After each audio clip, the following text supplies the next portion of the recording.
Okay, one of the trickiest parts of doing the felted bracelets is trying to avoid wrinkles and lumps and bumps and trying to make it smooth.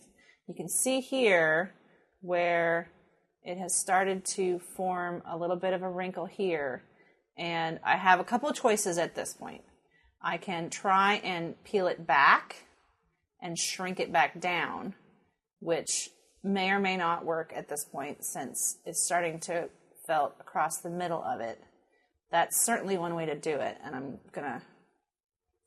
you can kind of feel if it's gonna let you do that. Now, if you're early enough in the process, you can actually take some fiber and add it to your piece. Very, very thin things, and that can help cover a crease.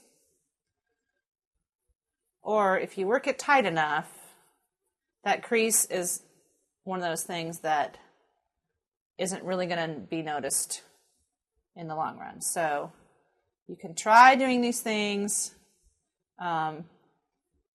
Sometimes there's just not much you can do about it.